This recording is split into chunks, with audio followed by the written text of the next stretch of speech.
Credit card debt in America just hit record levels, and it's costing households more than ever before.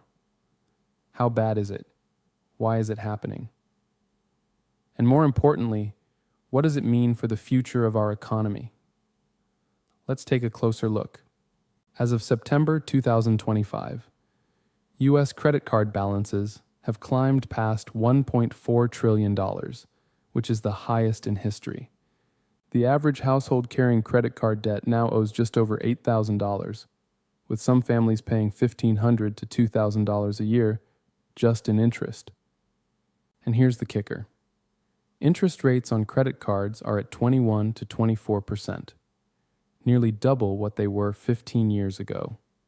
That means even if balances haven't skyrocketed compared to income, the cost of carrying that debt has never been higher. So why are Americans leaning so hard on plastic? The answer comes down to three big factors. 1. Inflation. Groceries, gas, rent, and healthcare all cost far more than before the pandemic. 2. Stagnant wages. Paychecks aren't stretching as far, leaving many to cover the gap with credit. 3. High interest rates. The Federal Reserve raised rates to fight inflation, but that also made borrowing more expensive.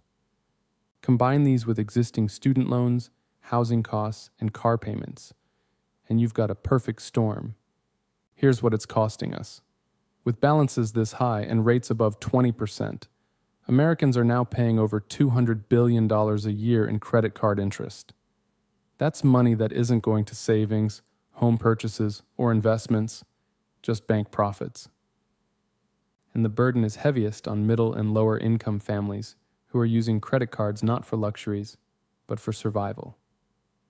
So what happens next? Let's look at two scenarios for the next 3 years. Scenario A, rates stay high. By 2028, households could see balances climb to $9,500 each, with annual interest costs topping $2,000 per family. Nationally, that's more than $250 billion a year drained from Americans' pockets. Defaults rise, banks pull back lending, and consumer spending slows, risking a mild recession. Scenario B, rates fall. If the Fed cuts rates and APR drops closer to 16%, average debt slows to $8,500, with interest closer to $1,300 a year. Still heavy, but far more sustainable, and the economy keeps humming. On a personal level, the remedies are clear. Pay more than the minimum, consolidate debts into lower-rate loans if you can, and rethink what goes on the card. But long-term relief will take more than just budgeting. It may require policy changes, lowering excessive interest rates, boosting financial literacy, and tackling the root problem, wages and costs that just don't line up. The bottom line? America's credit card debt has always been a problem.